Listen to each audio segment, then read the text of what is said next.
Hello, and welcome to Overflow of the Heart. Every family tree has its share of people who've lived their lives for God and those who chose to sin. Jesus' family tree is no different. As we continue on in Matthew chapter 1, we see a variety of both hero and villain kings. So let's begin reading. David was the father of Solomon, whose mother had been Uriah's wife. Who's Solomon? The son of David and Bathsheba. David chooses to pass his throne on to Solomon, making Solomon the third king of the combined country of Israel. He reaches out to Solomon and says, "What can I give you?" And Solomon asks for a discerning heart and for wisdom to lead his people. So God ends up giving this wisdom to Solomon. Plus, he gives him power and peace in his kingdom and wealth. God even chooses him to be the man who gets to build the temple for God. But Solomon had a weakness, like most men, especially his father David: women. Solomon married many wives from many countries, and these wives worshipped different gods. And Solomon allowed them to. He even built temples for their gods all across Israel.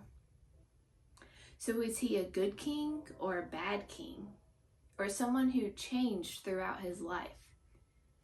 That's the hard thing to decide when looking back through this genealogy. So let's read on.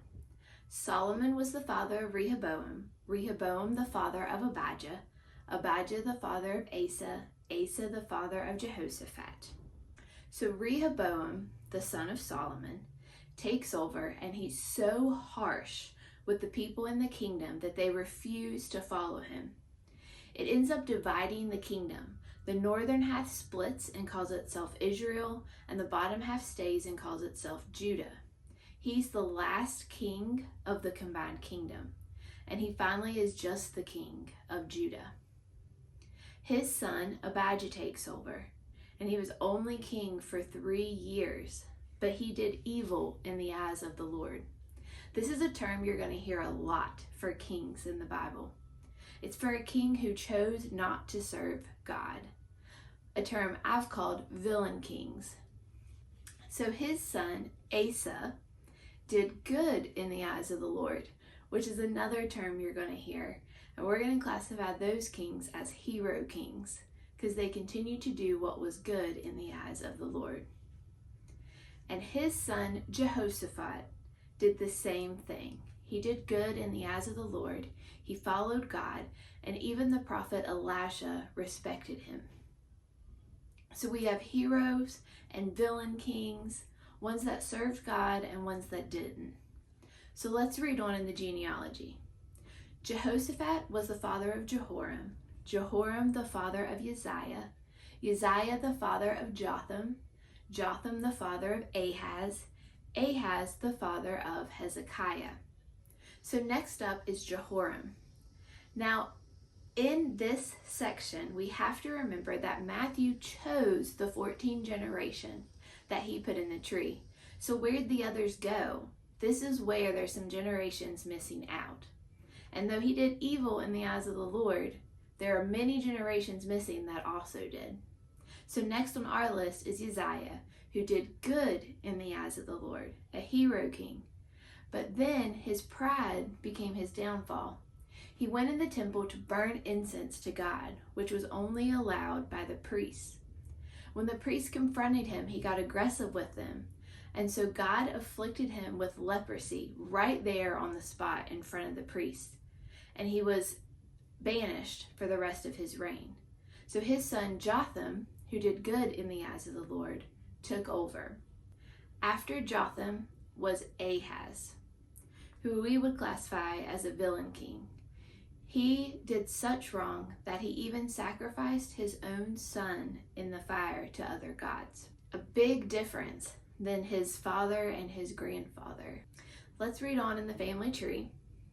Hezekiah is the father of Manasseh, Manasseh the father of Amon, Amon the father of Josiah, and Josiah the father of Jeconiah and his brothers at the time of the exile to Babylon. So next up is Hezekiah, and he's one of the good guys. He did right in the eyes of the Lord. He had a great relationship with Isaiah the prophet. You might have heard of him. But at the end of Hezekiah's life, he was about to die, and he prayed to God to extend his life. And so God told him he could extend his life for 15 years, but that Israel would fall after his death, and there would be no peace. And Hezekiah agreed with it. As long as he got to live longer and there was peace during his time, he was fine with the fall afterwards. And so his son Manasseh became king. He was one of the worst kings ever. He sacrificed his sons in the fire. He believed in omens, witchcraft, astrology. He took up all the other gods and even built temples to them across all of Judah. And of course, after that, his son Amon followed in his ways. The next king is a hero king. He became king when he was only 8 years old after Amon had died. He did good in the eyes of the Lord, and during his reign, they found the book of Moses. He had it read to all of Judah and had the people start following the rules from it.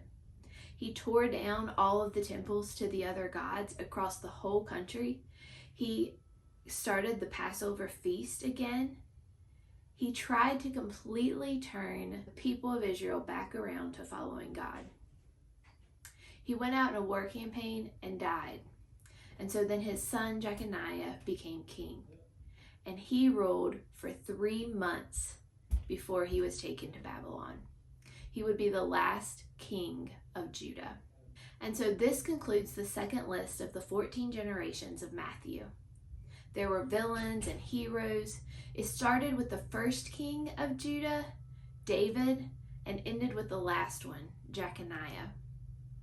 It had a lot of ups and downs and people deciding whether they truly believed in God and how to follow him, and those who chose they were going to try their own path. But this is important for us to remember because everybody has people, decisions, and choices in their past that they would rather forget, and then also those people that they're honored to come from. Everyone has both villains and heroes in their line. But Matthew didn't choose to leave out the people who didn't serve God, though. He still included them in the family tree. Maybe it's because he wanted to show that no matter what, God can fulfill his promises, even if other people try to derail them. But I want us to also remember that it's important to think about the heroes. What makes the heroes stand out? What makes them good? I think what we see in this genealogy is that doing good in God's eyes means upholding the law, listening to God's will, and choosing to honor him.